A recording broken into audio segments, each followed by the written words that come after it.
acknowledge that we are within the territory of the Sechelt First Nation.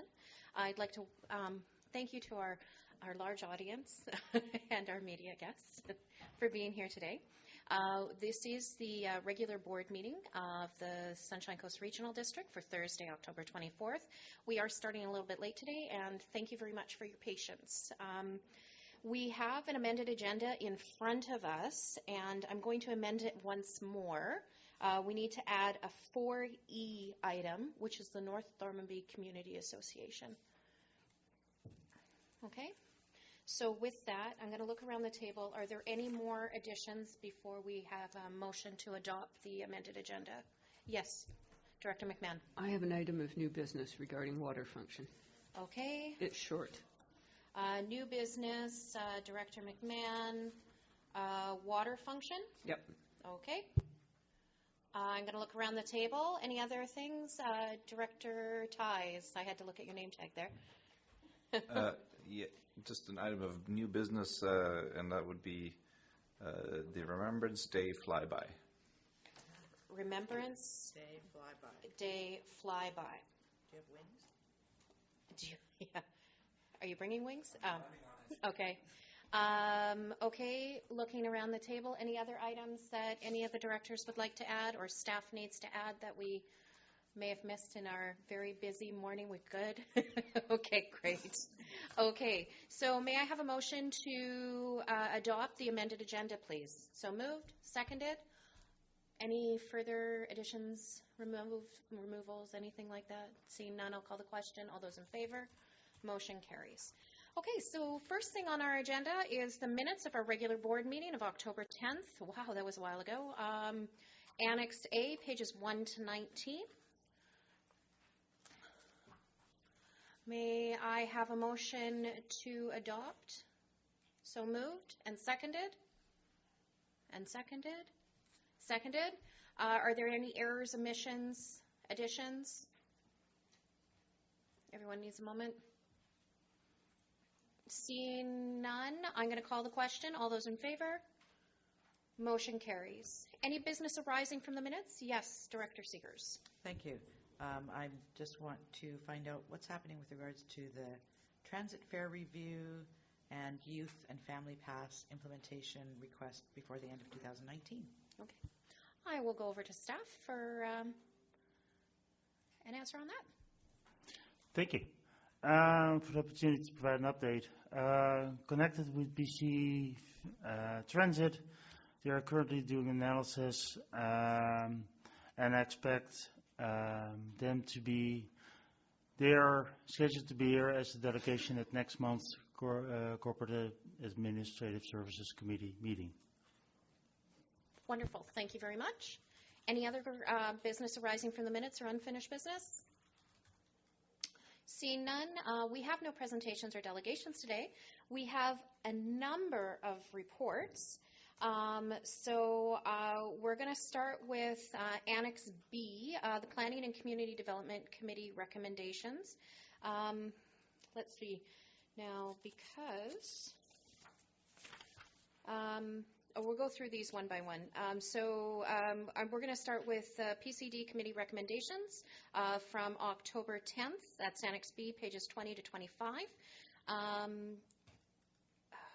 Because I have to do a motion to receive the reports, don't I, Sherry, corporate officer? Yes. Okay, so what we'll do is we'll do a motion to receive all the reports right now. So moved, seconded. All those in favor? Motion carries. Then we will go to PCD of October 10th, Annex B, 20 to 25. Directors, are there any of those items that you would like to pull out before we adopt them? Yes, Director Hiltz. Thanks, Chair. PCD item number 5 on page 21. Okay, so number 5. Directors, any other items that you'd like to pull out, please? Seeing none, we will pull out number 5 and we will vote on the rest of the block as a whole. All those in, may I have a motion to adopt those recommendations? So moved, seconded. Okay, all those in favor?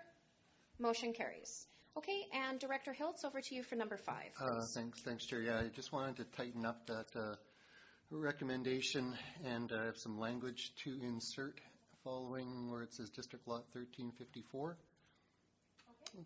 I'll read that out, and you have a copy. Yes, I do.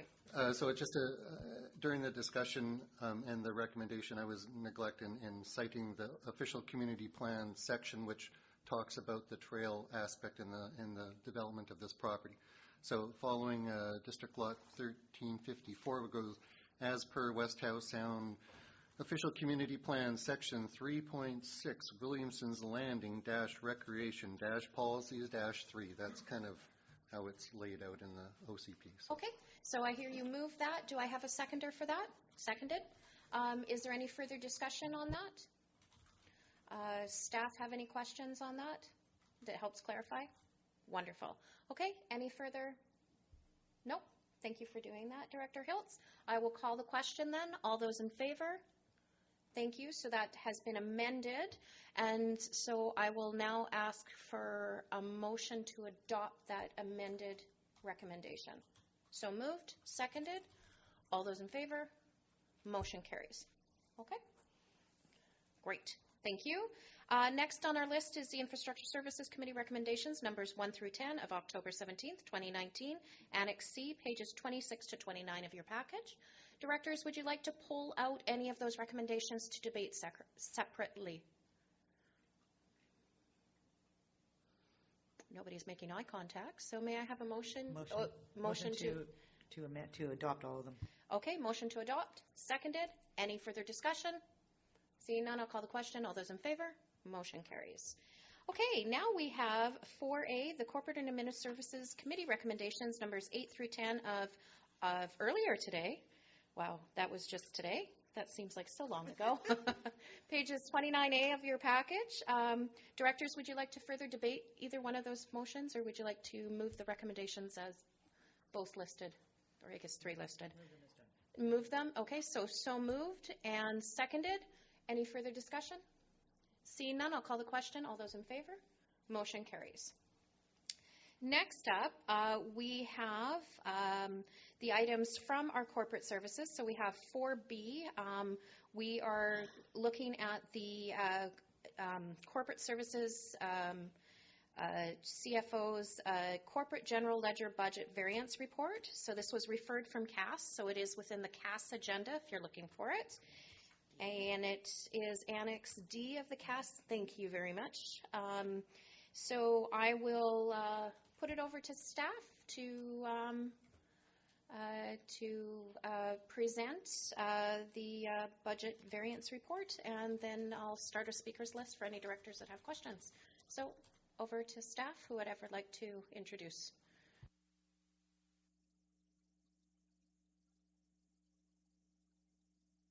Our CFO had to catch a ferry, so we've lost her for the day. So over to Brad. Wonderful. Thank you. There we go. Thank you. So Corporate General Ledger Variance Report.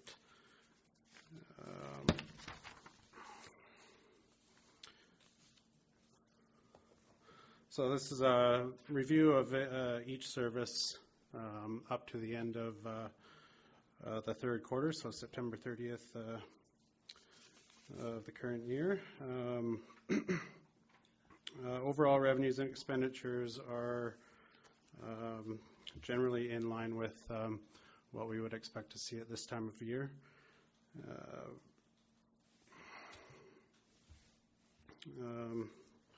Staff have identified a few deficit positions. Information services has a deficit of approximately $20,000. This deficit's due to classification of software related expenditures. There's a budget, capital budget for software, but what's happening in the industry is that providers are moving to more of a subscription service, which qualifies as an operating expenditure. So this has created a variance on the operating budget.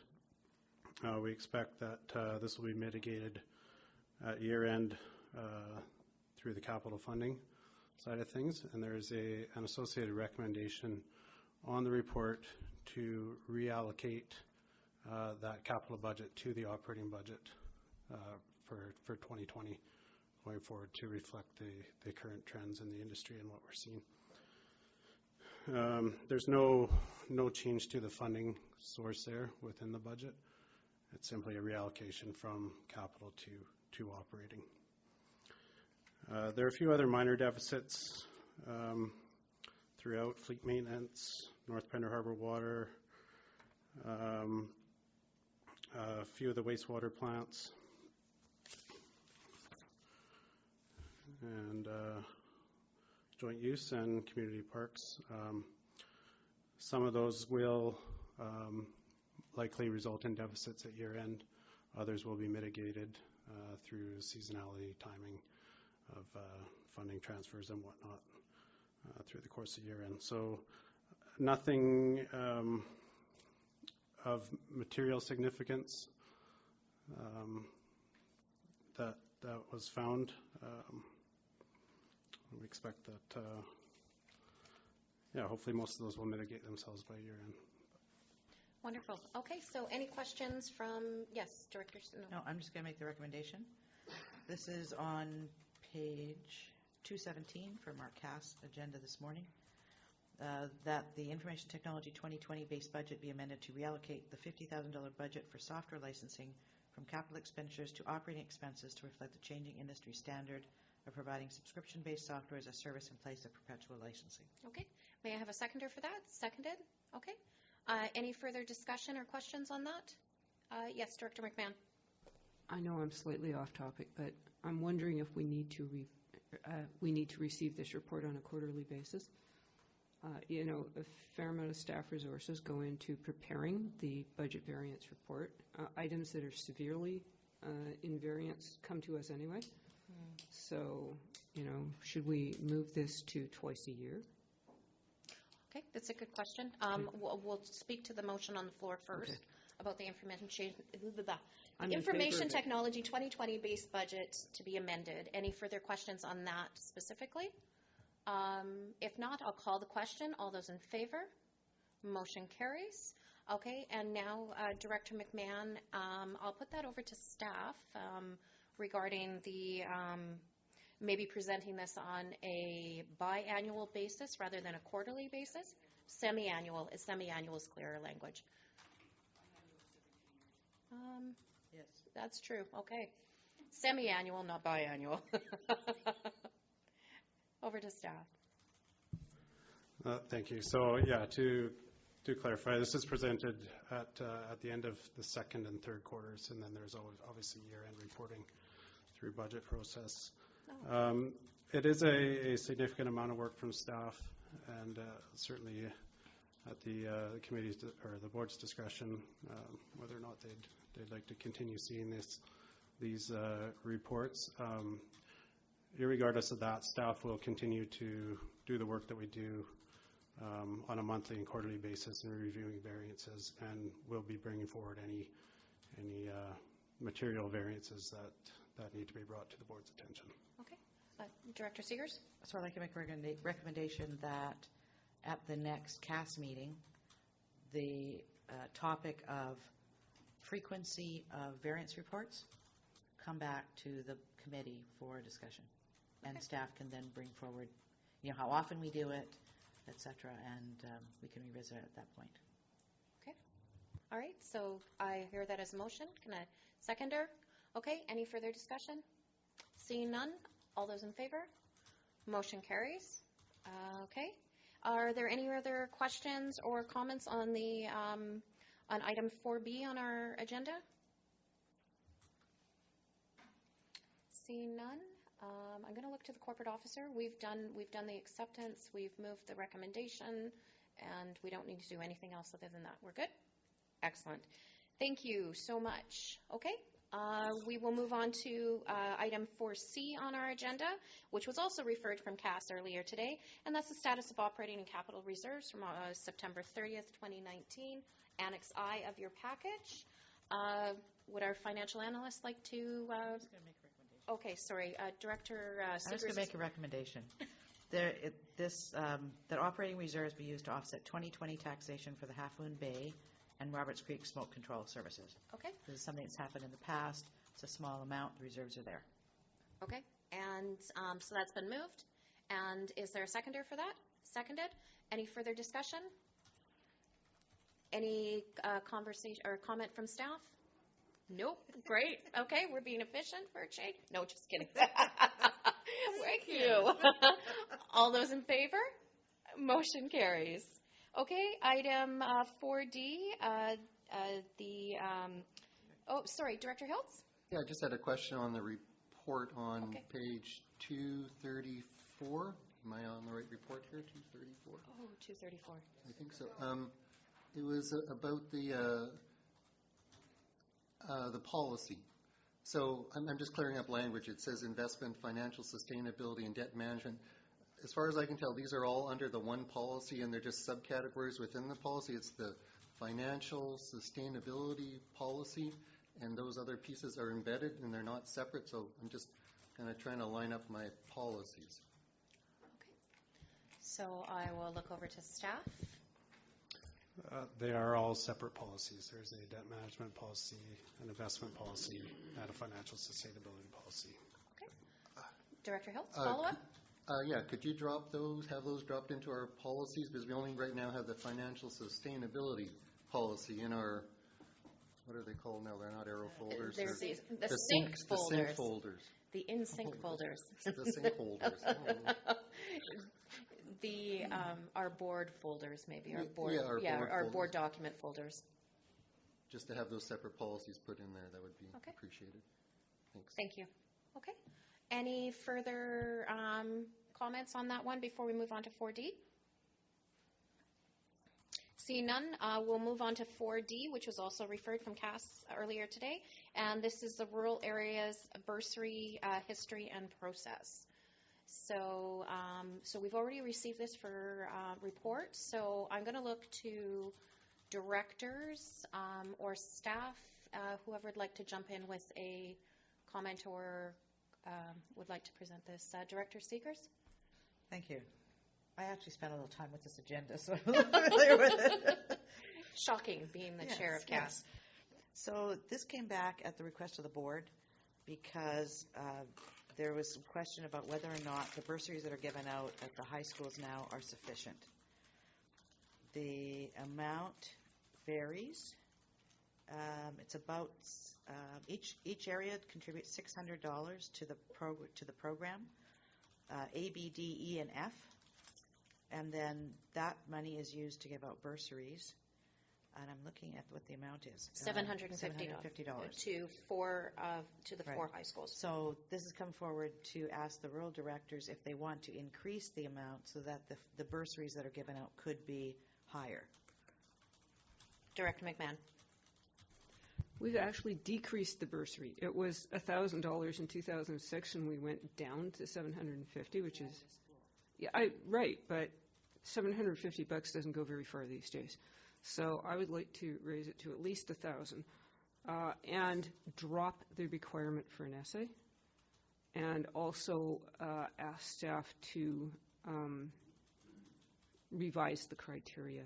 I mean, I have some suggestions for what we can put in the criteria, a combination of good grades, demonstrated community involvement, active citizenship, perhaps climate change championship. But to make it clear, an essay is just too cumbersome for students who are trying to graduate, and I think the recommendations from staff at the schools are really good ones, and we should, take their recommendation. Director Beamish? Yeah, although I'm not part of that function, can I just suggest that grades are not really a good measure for some people? And that maybe those other issues you mentioned, like participation and involvement and all those things, are better measures. That, sometimes I think we need to recognize those kids who maybe struggle academically but really put out in other ways. And I think that academic kids get recognized very well. And I think that if we could suggest maybe taking grades as a requirement off the list. Okay. Director Ties. Yeah, I agree with that. I think being a regional government and looking at community, I don't think grades are necessarily something that we should be looking at to shell out bursaries. I think community engagement is really what should be something that a local government should be looking for. Just to add, in my first year of grade 12, I got 1D. That was my highest mark. Look where you've come. Did you say your first year of grade 12? All right, you heard it here first, folks. Director McMahon. Well, I support Director Beamish. When I ran for public office, nobody asked for my university transcript. So, yeah, fair enough. Community involvement and leadership is what we're looking for here. So I would happily make a motion to raise the bursary to $1,000 and to ask staff to revise give us a draft revision of the criteria for the bursary. Okay, so we have a motion to increase to $1,000 bursary for each one of the 4 schools. Do I hear a seconder for that? Seconded. Director Seegers? Yes, currently I believe it indicates $600 for each area, so that would take it up to $800 for each area. And you might want to put that into the amount at this point. Is it necessary to put that into the motion at this point? I would suggest you do that because that's how it's raised, yes. Okay, so that $800. So that currently areas A, B, D, E, and F contribute $800 each to the program annually through the budget process. So I hear that as amendment. Would you second that amendment? Okay. Is everybody in favor of the amendment? Okay. So the amendment carries. I would like to comment as a person that has 2 children in college right now, as well as one who's already been and graduated, that any amount of money that they can get is fantastic. And taking down the barriers where possible for them to apply for this money would be amazing. Because certainly you can be very involved in the community and have good citizenship and not necessarily have the best grades. So it's whatever we can do to support the youth, I'm full support of. Okay, so we have, is there anything from staff for, yes, corporate Did you office? make a motion to revise the criteria as well? Yes. You did? Okay. Yes. Yeah, Do you please. need that clearer, or did we get that? Oh, sorry, Jennifer? I had also to have staff provide a draft revision of the criteria. Okay. Okay. So, we have that. Yes, Director I Seegers? think there was some direction, though, that was given here at the table. Did you want that reiterated and put into the motion? Thank you. Through the chair, I have notes that we wouldn't include things such as good grades, but we might consider citizenship, community involvement, engagement, and leadership in the community in general. And no essay. And no essay. No essay. No essay. That was one of the other things we heard too. Okay. Okay, so we have an amended motion that is on the floor. Is everybody clear on what we're voting on? And this is actually only, No, we're at the board. Everybody vote. oh, we are at the board. Everybody votes. Okay, because it's budgetary. Okay, so all those in favor? Motion carries. Thank you. We will spend your money. That's not a very good. Yeah, great. Okay, moving on. Number 4E, the North Thormanby Community Association, our rural grant and aid application. I will go over to staff to introduce this, please. Oh, we don't have our CFO here, so who would like to? We have, so it's on pages, starts on page 252 of the CAS agenda. And it is a rural grant and aid application from the North Thormanby Community Association to purchase 2 dinghies for their upcoming new dock, and it'll be for $2,200. So, I had some questions regarding what the liability would be for the regional district in bringing forward because I know we'd had questions before when it comes to firefighting and other types of equipment. So I'm curious as to the liability we might have in purchase or giving them money for this grant, for this purpose.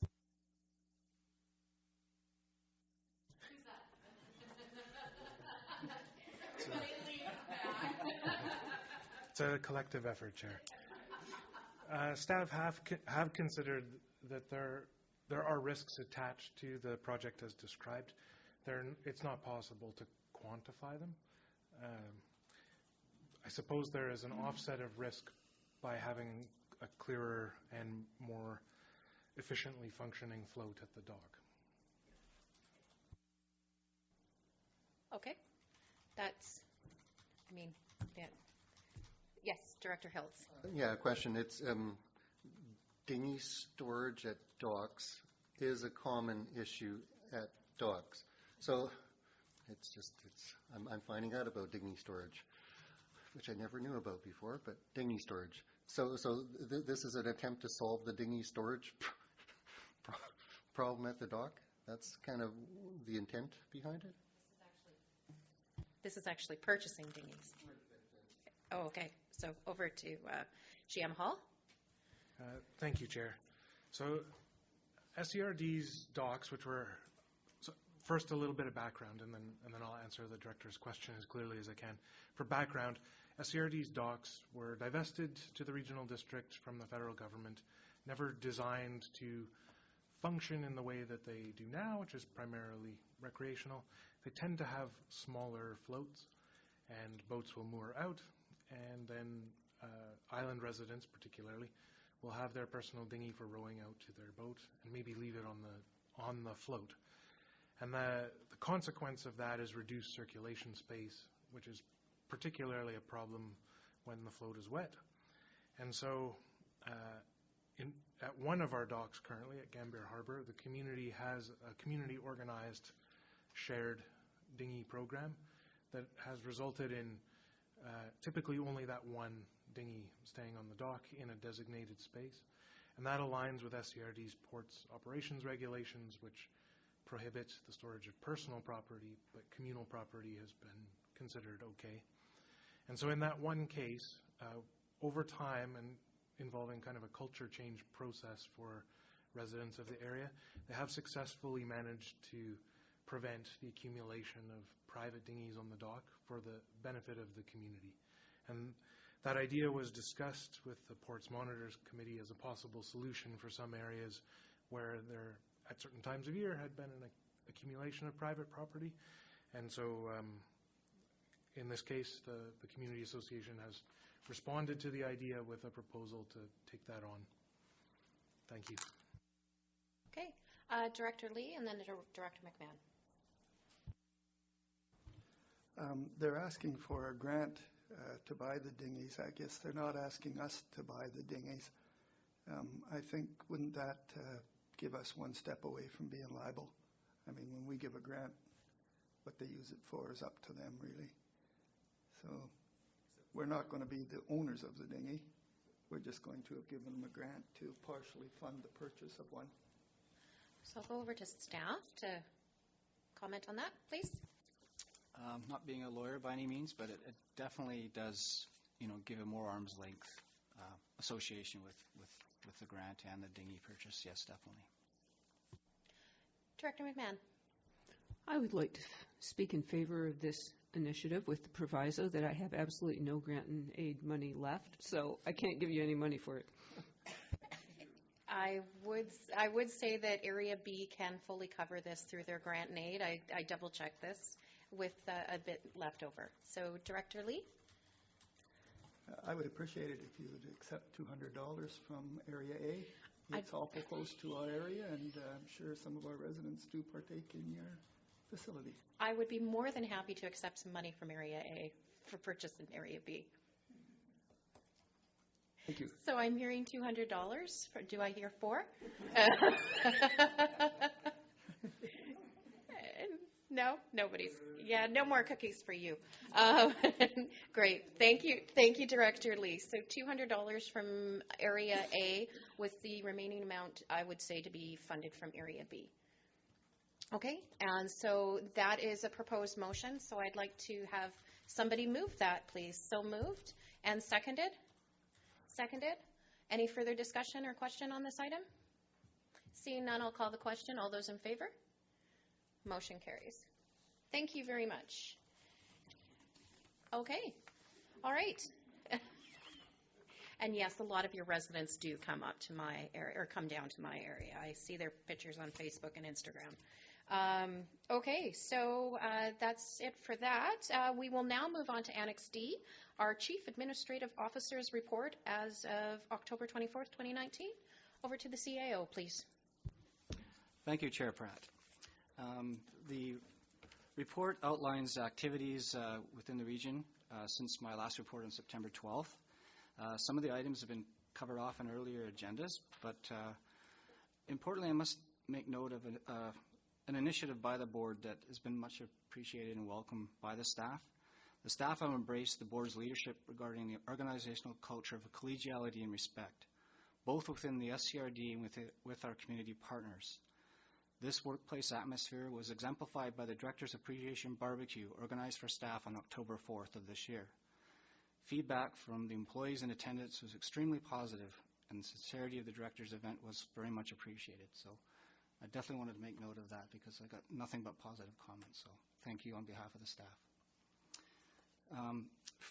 Regarding people that have joined the SCRD team, we've had several new hires in the manager positions. Dave Patey, Manager Planning Development, Kyle Doyle, Manager Asset Management, Jennifer Hill, our Deputy Corporate Officer, and these are all occurred on October 6th.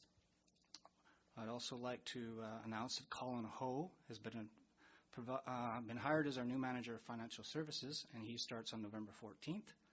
And an update to this report, we have now filled the position of Manager Transit and Fleet. Mr. James Walton will start on November 18th.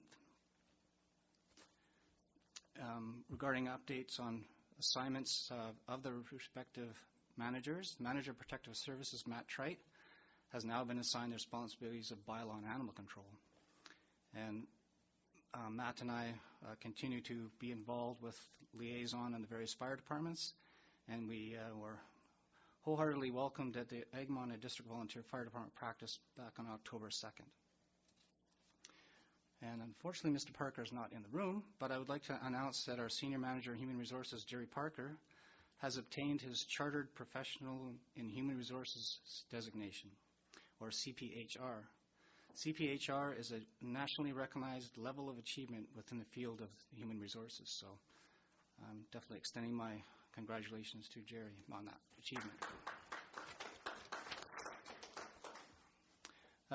The next item refers to the strategic plan and related policies as well as the engagement, and I believe I actually covered that off at our previous meeting on October 10th when it was adopted by the board.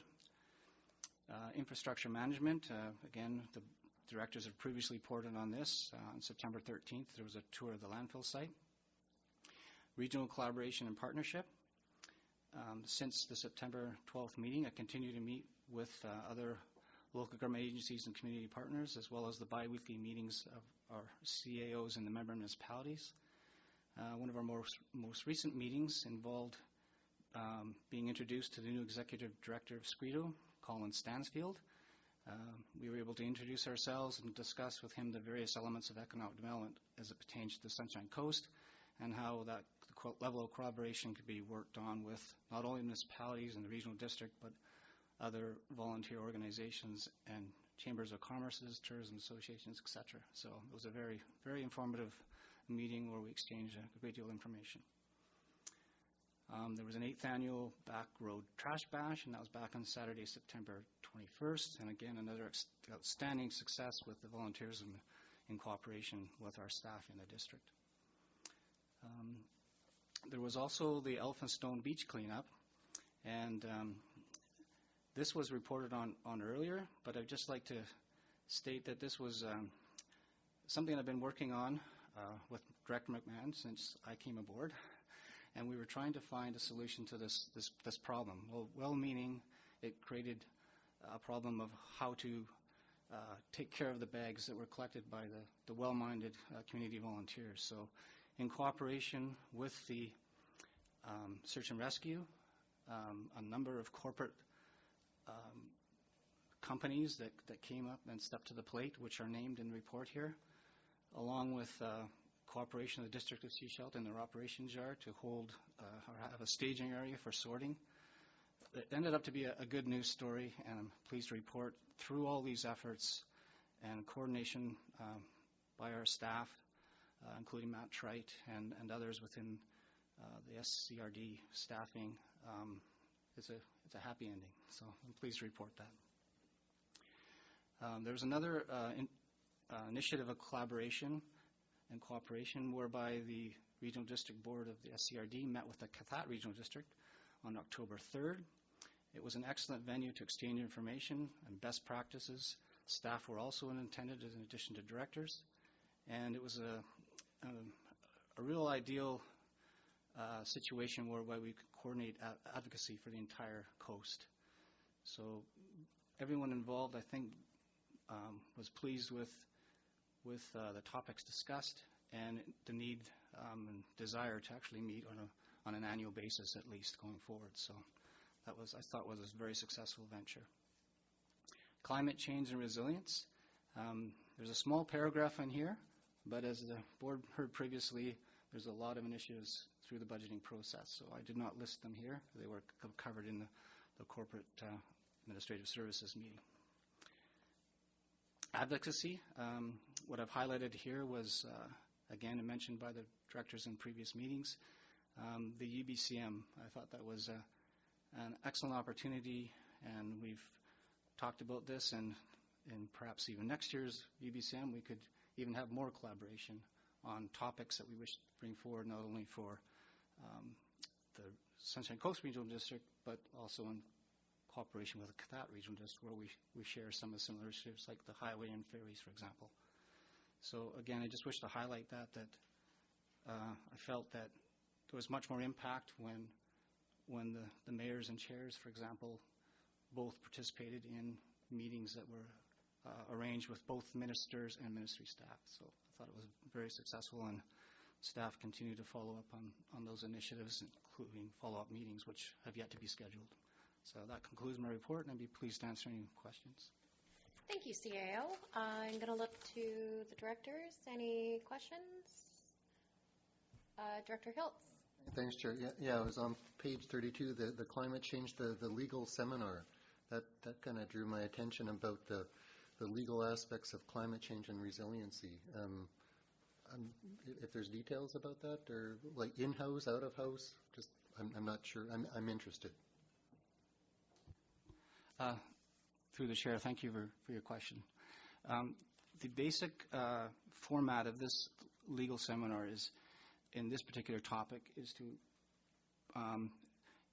basically inform those in attendance what mechanisms there are in the local government administration, or legislation, I should say, in particular, that will help us address climate change, and what tools we can enact. So I think it's very timely, and Ms. Perot and Mr. Hall and myself, all three of us will be attending. Any further questions or comments? Yes, Director Seegers. I know that your time with us is starting to run out. It will, maybe another month, maybe another 2 months, sort of. I just want to say it's been a pleasure working with you here. It's been, I think you've demonstrated internally with the staff the collaboration that we as a board are looking to foster up and down the coast. So I just want to say thank you for all you've done for us.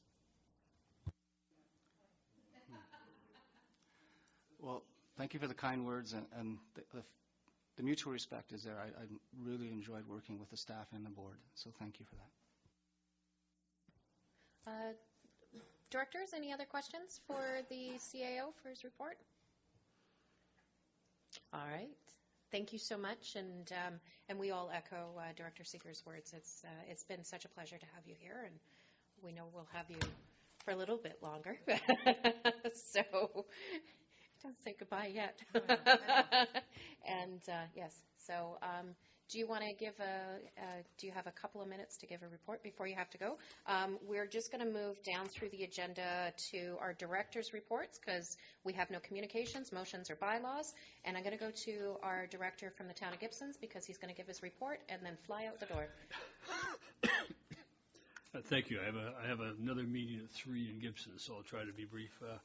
The big thing I think is everybody's aware, we had our supportive housing public hearing, and that was very well attended, and it was a very respectful discussion with about 60, almost 60 presenters, and about 200 plus people in the room, and I appreciate greatly the way that people responded, and they gave council an awful lot to think about, and we are doing that now, reviewing the additional almost 200 submissions that we received, and we will be making having a further discussion and making a decision, I believe, probably mid-November. So that was good. It was the second public hearing we've gone through, and I appreciate that people have been very respectful in that process. I did have a great opportunity last Sunday. I went to Vancouver where I was invited to attend a celebration of Don Chapman. I think many of you might know Don Chapman. He was involved with is involved with the Lost Canadians and many other kinds of activities to support people who need support in our communities and elsewhere. And Don was being recognized. He was retiring as a United Airlines pilot and finishing a career with United Airlines.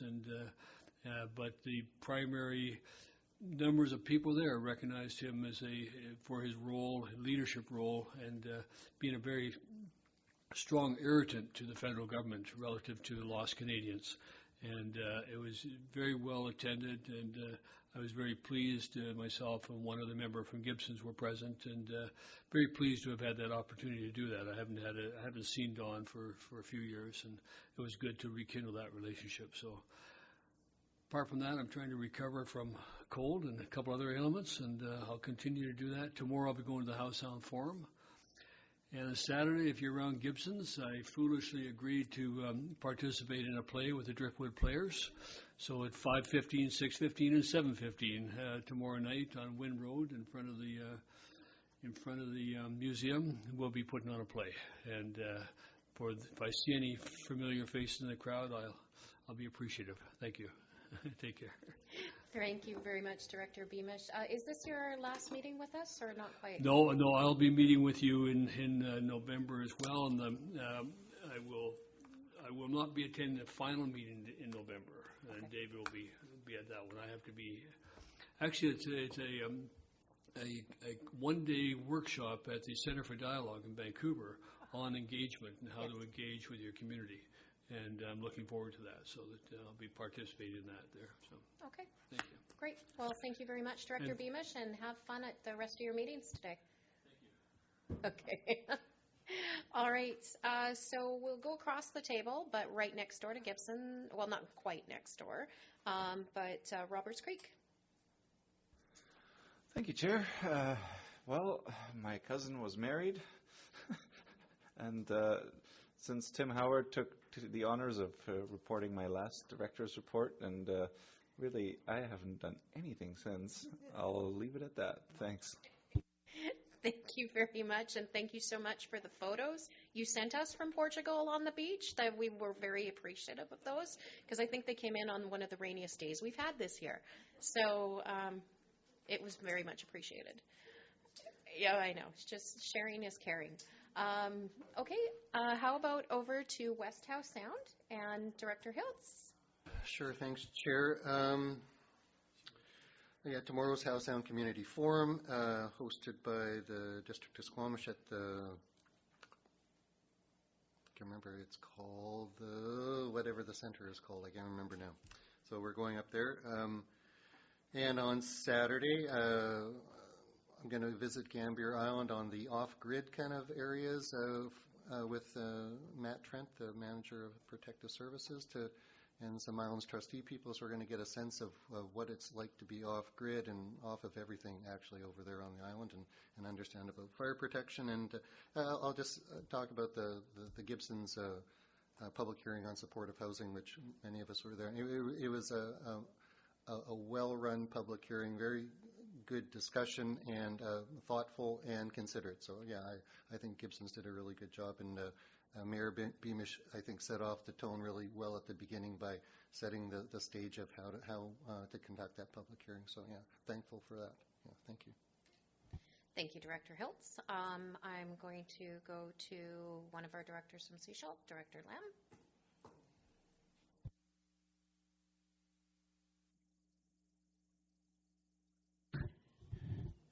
This week I chair the Water Resource Select Committee for the District of Sechelt, and so we had a meeting this week, and so we're struggling to sort of get underway, but I think our next meeting will finally, we've got a great group of guys, and we have one grant for water conservation plan. So, so hopefully the district will be able to contribute a little bit to what the regional district's doing. Also, this is going to be my last meeting with the SCRD board, and I think this is the best board that I've seen here. And it's just the fact that everybody, different parts of the community, and everybody's trying to work together and work for our community, which is I think it's the first time we've had that. The discussion around the table is very thoughtful, respectful, and very knowledgeable. It actually surprises me what you come up with. I've lived here all my life, and you keep pulling stuff out of the hat that I didn't know about. So,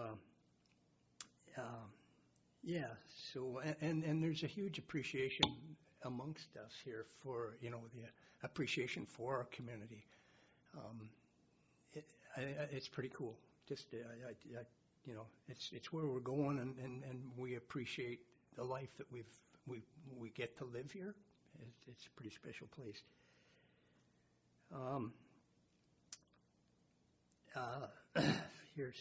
Like CEO Mark Brown, it's been a real pleasure having you come on board. It's been very interesting watching you come in and take charge and start a direction and coming into a different community and then getting everybody involved. Like you've made some great strides there.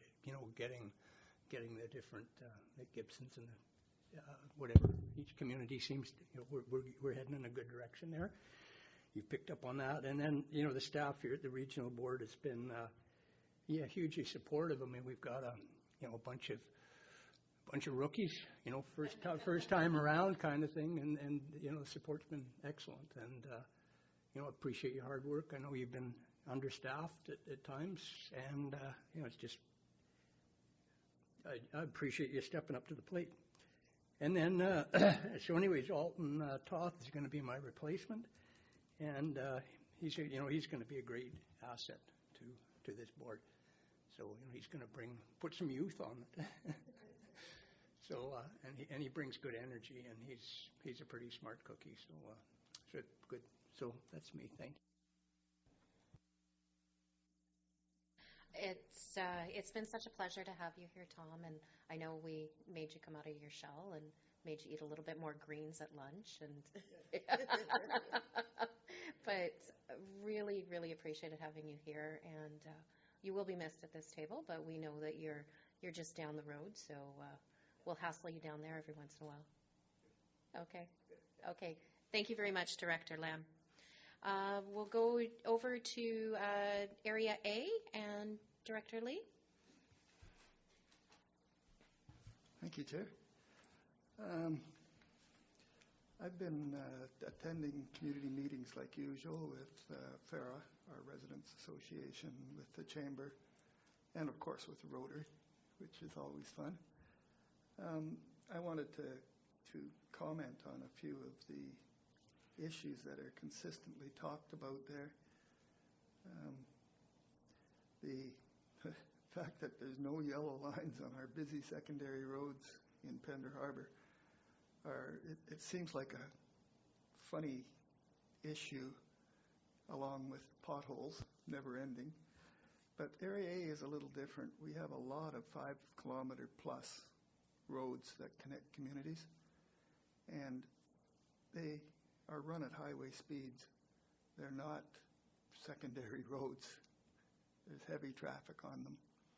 And in the winter like this, when it's dark and rainy and the yellow lines are wore off, it's very much a safety issue. And I don't know how we get it addressed. I guess we'll just keep working on it. But I suspect we all have the issue in the rural areas. The municipal areas are a little luckier. They can paint theirs if they want. We can't even paint ours if we want to take some yellow paint and do it. So we're quite handicapped on that. The other issue that arises a lot in all of the community discussions are what I call portable buildings, travel trailers, RVs being used inappropriately as permanent residence. It's a real tough situation. It's resulting in a lot of bylaw complaints. I'm sure torn between having to deal with the bylaw complaints, and we know what the ultimate answer is. They'll have to be going. But where do they go? You know, there's no place for these people to go. There's just plain not enough housing. So hopefully we can find a way of dealing with it. Maybe perhaps there'll be enough money in it for private industry. I'm not seeing it yet, but I'm hopeful that they will. And this is just something for us to keep in mind as we go forward. You know, there's a lot of aspects to affordable housing, and it's the ones that can least afford it are the ones that are most impacted by it. Tough situation. On a more positive note, there's a real strong desire for the community to partner on ocean and lake access. And I'm really trying to find a way where the community can do their share and hold up their end of it. And perhaps we can do something here at the SCRD to facilitate them being able to do it. Hoping we can find a way. If you drive through Seashelt and you drive through Gibsons, you'll quickly learn what ocean and lake access done properly is. It's very jealous when I drive through there. And they realize it's a strong attraction both for visitors but it's also great for the local community. I look down the end of the roads and there is lawn chairs sitting there where people gather and look out over the ocean. You know, just great. Not everybody has ocean or lake access property, you know. And I guess the last thing is that in Pender we're really running out of subdivision property. We had quite a glut for a long time. People had built subdivisions just before the downturn, but now there's the last lots being sold at the subdivision by the Roost. There isn't new big ones coming online that I know of, and that's not good because you need to have property if you're going to build houses and you're going to increase your stock. Concern. I've been hitting up some of the deep pocket guys and telling them to get with it. We'll see how successful I am. I'd love to see one in Egmont, for instance. Be great. So I'm going to really miss Tom. Not just because he's kind of more my age, but he also was born and raised here, and it's great. And I think what I'm going to miss the most is, I will call it insightful and honest comments. They're just great. And so I'm sorry to see you go, but we'll stay in touch. Yeah. And Mark, you're not escaping yet, so we still have time for chatting. Thank you. Thank you, Director Lee. Okay. This is a question. I'd like to be able to say in my newsletters what Matt's new role is, especially with the bylaw focus. Very important to my area, as I was talking. Can we do that now? Through the chair, yes, certainly. Those duties have been assigned to him, and he's the manager of protective services, and bylaw and animal control comes under his jurisdiction now, yes. All right. Okay, so over to Area E and Director McMahon. Awesome. I'll keep this fairly short today. We've been seeing a lot of each other. I just wanted to also mention the public hearing in Gibson's on October the 17th. And thank you to my fellow rural directors for nagging me into going. I don't care to spend every evening at public hearings, but it truly is a regional issue. Nobody is ever going to build supportive housing in SCRD rural areas because it makes no sense. But lots of people from the rural areas are likely to need the supportive housing and the services that are located in the municipalities. So we really do need to support these initiatives in Gibsons and Sechelt. And I would like to express, as I did on Facebook, my appreciation to Gibsons Council and staff, because it's not easy sitting in front of a room full of anxious and angry people at a public hearing. SCRD directors occasionally end up in the hot seat, but frankly, we don't end up there as often as municipal councillors. So thank you for your part, Gibsons and Sechelt. And finally, much more enjoyably, I went on the art crawl last weekend, which was, I think, between the rain and the federal election, it was considerably quieter than the previous year, but I nonetheless had a good time and came away from it thinking of all the places that I hadn't gotten to and how I'm going to do more next year. Thanks. Thank you, Director McMahon. Over to my right and Director Seegers. Thank you. It's been a busy couple of weeks. The Sechelt Arts Festival completed. It was an amazing time. If you didn't get out to the exhibit that was at the Art Center, you missed something. They replicated actually being right in the art. So if you moved, for example, things were moving on the walls. One of the stories that Steve Wright, who put that on, told me, he said there was a lady who came in who was using a walker. And she walked into this one room because they had it split up into various rooms, and she stood there, let go of her walker, and then she started moving her hands. And you could see it on the screen, different things would follow, and you could change the way it looked. And he said she just started laughing. She had so much fun with it. So they're looking at making it bigger next year. So it's immersion art. So watch for it next year. It'll be a lot of fun. The other items, the other events were equally as amazing. It closed out on Saturday night with, I think it was Saturday night, with Brazilian music, and Selena August, the councillor from the Sechelt Nation, did the opening for that. So it was quite a fun time. What else happened? We've been having lots of meetings within our community, water resource, looking at watershed management as well. Homelessness check-in. We had a homelessness check-in with probably about 30 people who provide services to the homeless in Sechelt to look at where are we now and what are some of the things we can look at to move forward. So we'll be there were some takeaways from that. What else? Our new zoning bylaw is going to be coming forward shortly. It came out initially in 2014 and then was sort of shelved. And we've had a number of planners.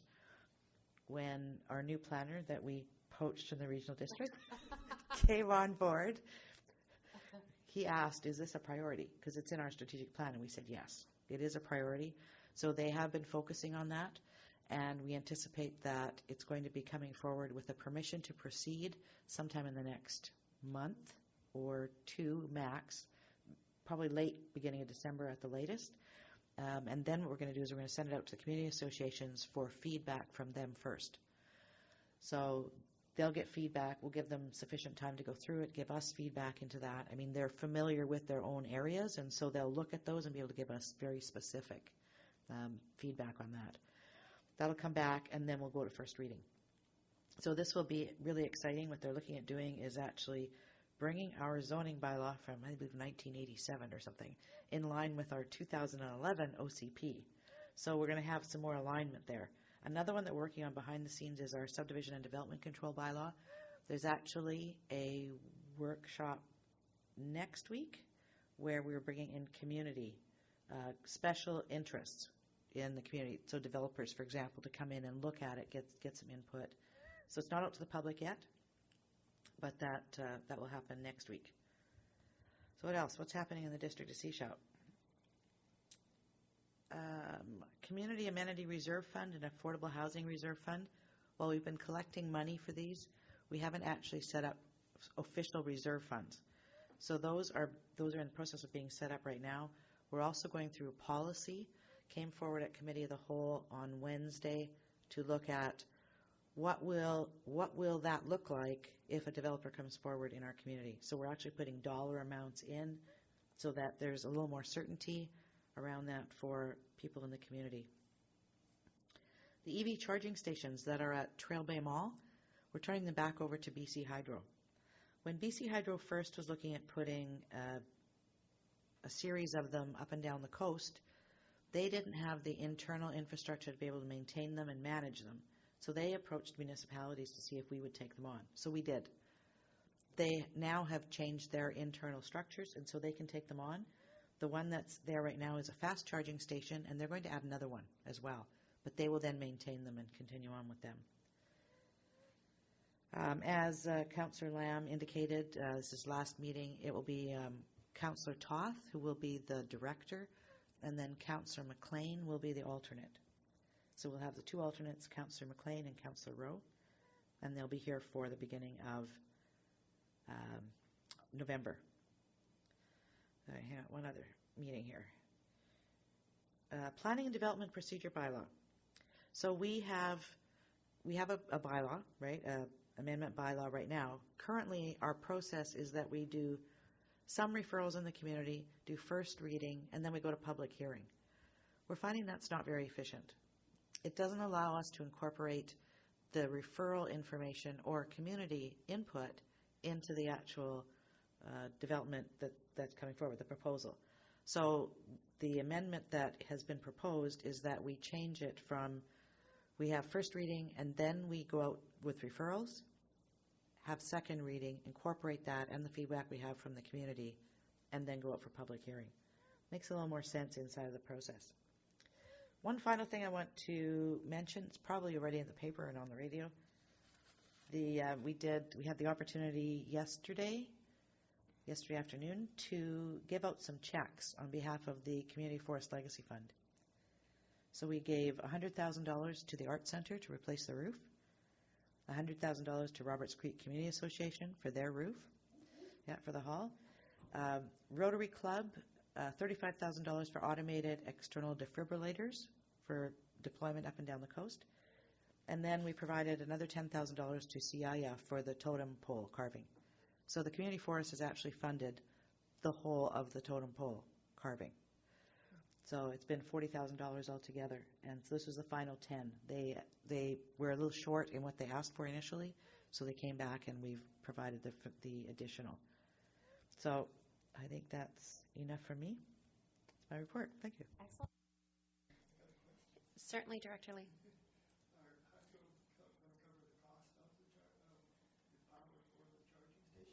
Yes. That's great. Wonderful.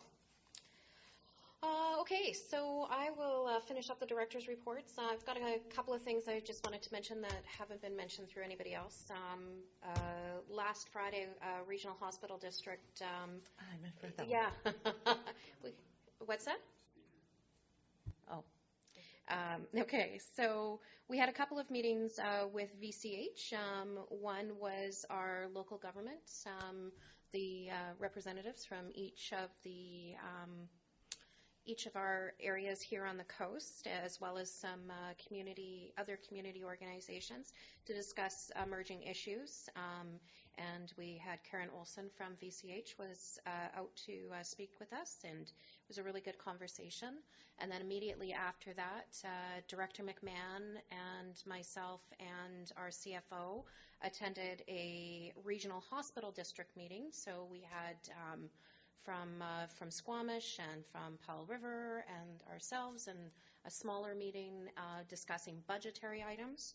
And then after that, there was a ferry visioning meeting up at Blue Ocean with Minister Trevena, which was actually, it was a surprise, was not expecting her to be there. So that was a bit of a welcome, very welcome surprise, and it was an amazing meeting with just talking about looking at the future vision of what our coastal marine highway looks like, and what we see as being necessities for us for the future. One thing I would like to mention, the water conversation last night held by our infrastructure department at Frank West Hall. Really happy with, just so impressed. So if our GM can just pass on to the team, just the level of all of the information that was there, so well presented. The infrastructure team was ready to go with any questions and comments. And there's one more of those on Monday night up at Chattel H Secondary from 5 to 7 p.m. And then for anybody who's interested, you can come down to Cooper's Green and have a community dialogue with the area director in that area for Half Moon Bay. It goes from 7 to 9. And we'll be, following up on things that we discussed last month. And it's actually surprising how many people from the community come out to listen and ask questions of their director. Last meeting was about over 50 people that showed up. And I put them all in a circle too. So it was a really interesting dialogue. So I'm expecting there's a lot of interest in having this meeting again. So yeah, it was interesting. And last time was for 3 hours. It is only 2 hours this time.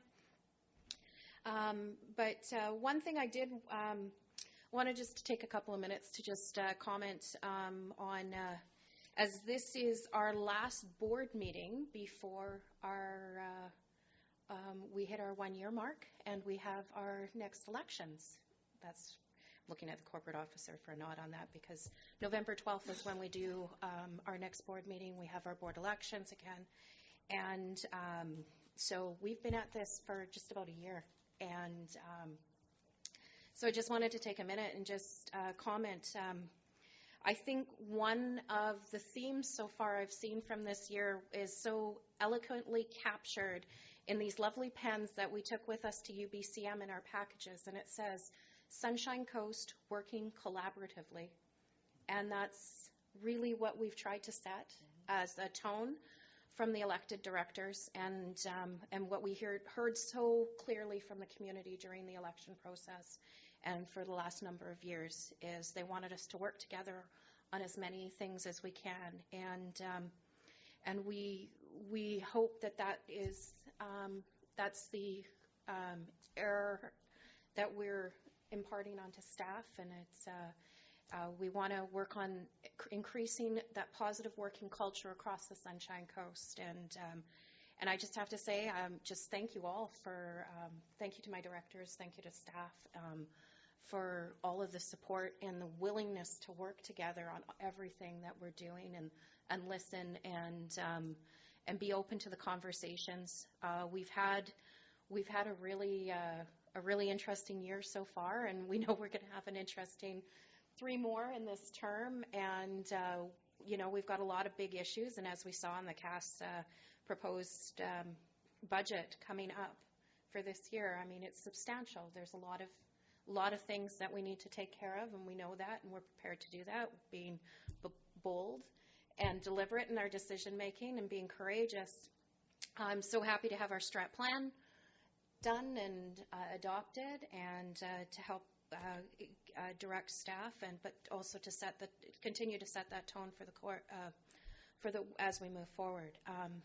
I can't thank you enough to our CAO, our previous CAOs, but especially so much CAO Brown for the working relationship that we've had with you. And I know we do have you for a little bit longer, so I don't want to, it's not the swan song yet. But just so appreciative of this, because we are all new. So I know it's been a steep learning curve for us all, as engaged as we were before we stepped into these positions. But thank you, and thank you for your leadership with your team. And I know the team, we throw some curveball questions at you, and you and directions, and you accept them and juggle very well, and send your requests back, knowing that we're prepared for the tough asks, and we know that you're prepared for the tough asks back. So we really appreciate it, and thank you so much. To my directors, just thank you so much for this last year, because of course I will say, I do hope you continue to, but it's up to you. I mean, it's the will of the board who you choose as your chair, and I am not campaigning. I am just saying I've so enjoyed doing this and being part of this organization, and hope I do continue. It's not a campaign, but the board will decide what the board will decide, and I'm fully aware of that. I just want to say how much I've enjoyed working with every one of you, and thank you for challenging me as well. And at some point in my life, I will sleep and color my gray hair, but until that time, we'll just move on and go on to new business. So we have 2 items of new business on here. Director McMahon, you had the water item. Yes, I'd like to make a motion asking for a staff report on how we can bring Gibson's into the water function, the regional water function. It's completely ridiculous that Gibson's can't vote in water. We need their participation. So the SIGD already participates in a slightly irregular manner, so we have a precedent of sorts. So if we could get that brought back to us at a future appropriate meeting. I don't know which one. And that's seconded.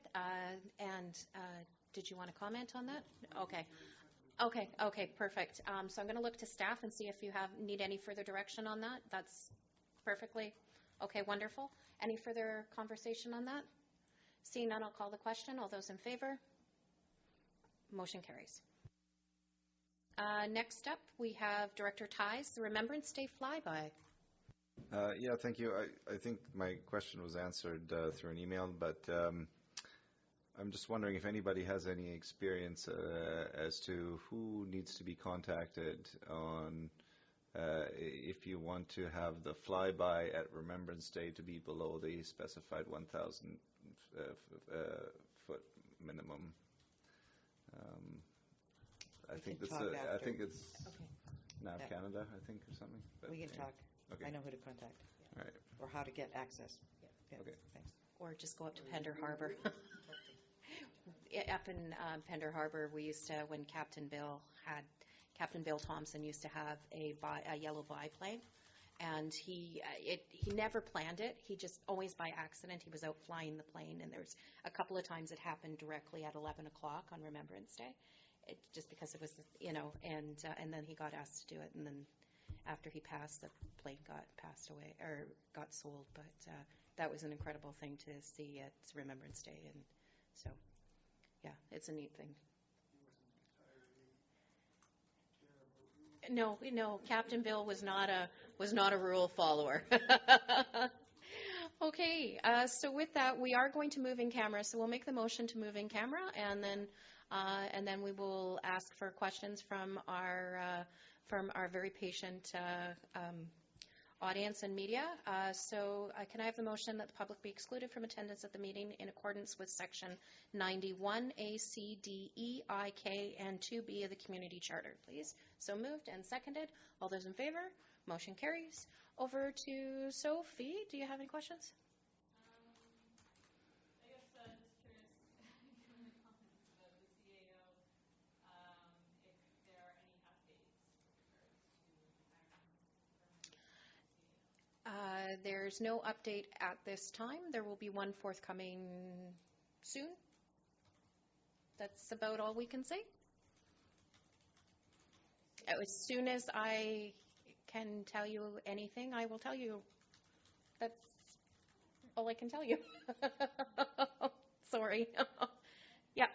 And then just curious about that the meeting with Karen Olson, whether there were any, did she talk about a replacement for Lauren Kendall at all? No, that wasn't discussed at that meeting. It was essentially an update and a community, an information sharing of what they're doing and what's going on across the VCH region. No. No. And then I just had a quick question about the new hires. It was mentioned in the last planning quarterly report that there was some staffing, if they seem like kind of understaffed a little bit at this point. So I'm just curious what the status of the planning department is in terms of meeting staff. Well, for that, I will go to our senior leadership team. And GM Hall, would you like to take that one? Sure, thank you, Chair. So as noted in the CAO's report, pleased to have a planning and development manager join us. There remains one vacancy for a senior planner position, and recruitment for that position is underway. Thanks. Okay. Anything else, Sophie? Okay. Anything from you? Yes. This Greedo that you were talking about earlier in the meeting, could you just give me a one sentence on what they were sharing? With Scredo? Yeah. In regards to meeting with the CAOs or Actually, in regards to the people that are working with Scredo, like, did you not say it was expanding to a certain extent, or where did I get that they were taking more? pardon me? Hillside. Or that was in the that was in Cass. Okay. Yeah. Yeah, I think you're referring to my comment in my CAO report that the CAOs had met with the new executive director. So it was just more or less an information exchange on the relationship with the municipalities and the regional district, and just to get to know the gentleman more than anything. And I picked up something else from that.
No, and I understand what you're saying, and we do try.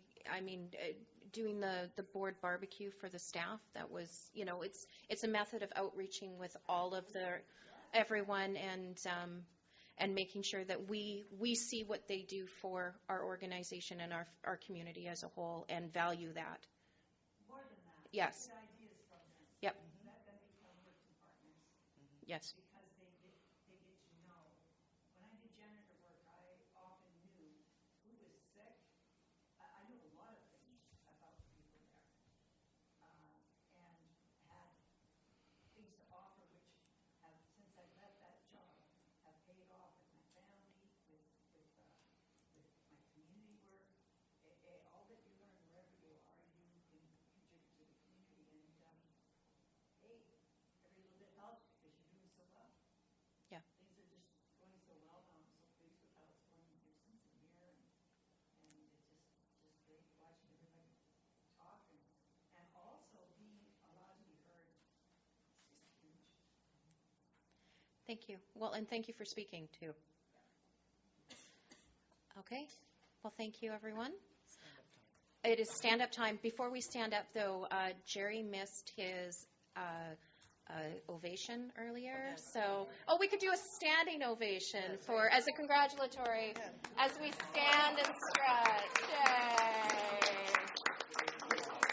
Congratulations. So we're gonna take a 2-minute stretch break.